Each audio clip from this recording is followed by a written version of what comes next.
जी, इस तरह के आरोप मुख्यमंत्री ने क्यों लगाए?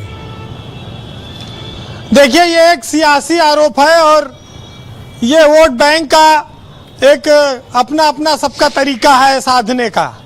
लेकिन इस देश में जिसको जब जब मौका मिला सबने लूटा है, किसी ने कम किसी ने ज़्यादा। ये बात अलग है कि कुछ चीज़ें अतीत में दफन रह जाती हैं और इतिहास में भी बहुत सारी चीज़ें तोड़ मरोड़ कर रखी गई हैं। लेकिन ये सच्चाई है कि भारत जिसे सोने की चिड़िया लिखा और उस सोने की चिड़िया को मुगलों ने, अंग्रेजों ने बारी बारी लूटा। वैसे कांग्रेस लूटी इसकी नहीं, ये बात देखिए थोड़ा से, चूंकि कांग्रेस तो राजनीतिक दल है यूपी का और यूपी में समाजवादी पार्टी है। ये सब लूटेंगे तो यही तो रखेंगे। मुगल और अंग्रेज लूटे तो बाहर ले गए। लेकिन इतनी लुटाई के बाद भी भारत आज भी अखंड और अक्षुण्ण बना हुआ है। और जब कोई लुटेरा आपके घर में आकर 100-200 साल रह जाता है तो वो तमाम सारी चीजें फिर छोड़ भी जाता है। यहाँ स्थापत्य कला है, तमाम सारी जो तरीके हैं, तौर तरीके, वो सब चीजें यहाँ पर रह जाती हैं।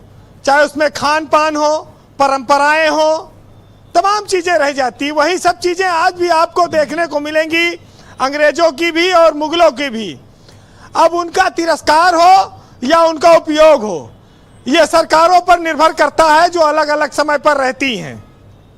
लेकिन यह सत्य है कि तैमूर जंग जैसे, लंग जैसे लुटेरे, औरंगजेब जैसे कत्ल करने वाले, बाबर जैसे आक्रांता, गजनवी गोरी जैसे लोग यहाँ पर आते रहे, लूटते रहे और जाते रहे।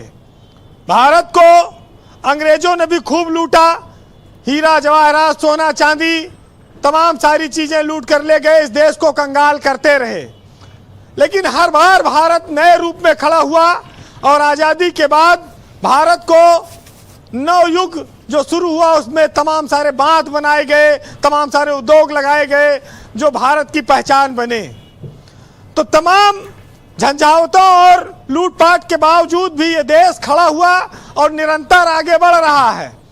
ये जरूर है कि हमें अतीत पर पीछे मुड़कर इतिहास पर देखना चाहिए कि जिन लोगों ने हमारे साथ नाइंसाफी की थी उनके साथ कैसा व्यवहार करना है।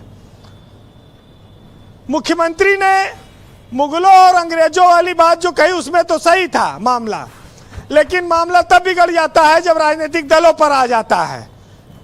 भारत 79 साल का हो गया है आज़ाद हुए, उसमें कांग्रेस की भी सरकार रही, भाजपा की भी रही और तमाम सहयोगी दलों की भी रही है, विपक्ष की भी। तो हमारे देश के नेता ब्रजेश जी लुटेरे नहीं थे, लेकिन ये जरूर है कि स्विस बैंक में रुपया कुछ लोग जमा किए और वो स्विस बैंक वाला रुपया आज तक वो जो काला धन था उसका पता नहीं चल पाया। ये आज़ादी के बाद कांड किया लोगों ने, इस कांड को उजागर होना चाहिए तो पता लगे कि किसका कितना धन वहां पर रखा है। वैसे पहले असली लुटेरे रहे, बाद में सियासी लुटेरे आए, तभी तो स्विस बैंक में धन बढ़ा, नहीं तो कहाँ जाता इतना। तो ये बात बहुत साफ है कि भारत इतिहास में लूटा गया है, उसके संस्कारों को भी लूटा गया है, उसके तमाम सारे चीज़ों को लूटा गया है। लेकिन इससे ये कहीं नहीं साबित होता कि कोई राजनीतिक दल कोई उसमें शामिल। देखिए, जब नेता भाषण देते हैं ब्रजेश जी, तो कई बार जिस दल के लिए बोलते हैं उस दल में पहले हुए रहे हुए नेता तमाम तो उनके मंचे पर रहते हैं। जो कोई कांग्रेस से आया है, कोई भाजपा से आया है, कोई बसपा से आया है, तमाम लोग आए हैं। तो ये कोई नई बात नहीं है। लेकिन आज भारत समृद्धि की ओर है। सियासत में सरकार बनाने के लिए, वोट हासिल करने के लिए ये सब बयानबाजियां होती हैं। भाजपा अपने आप को देशभक्त पार्टी कहती है और उसने हिंदुत्व का जो अभियान चलाया उसकी वजह से उसको वोट भी मिलता है, उसकी विजय हो रही है जी। और वो अपने एजेंडे पर कायम है। और उसने कांग्रेस को देखिए पिछले 11 सालों से पनपने नहीं दिया है। तो यही सब कारण है, समय समय पर मुद्दे गरमाते रहते हैं, लेकिन इस देश में, इस दुनिया में जितने दानवीर हुए हैं उनके लिए कहा गया है कि चेहरे के पीछे चेहरा है, अमीरों के घर पर ही पहरा है, और दान देकर अपने गुनाहों पर पर्दा डालते हैं। जी। यहाँ हर एक दानवीर लुटेरा है।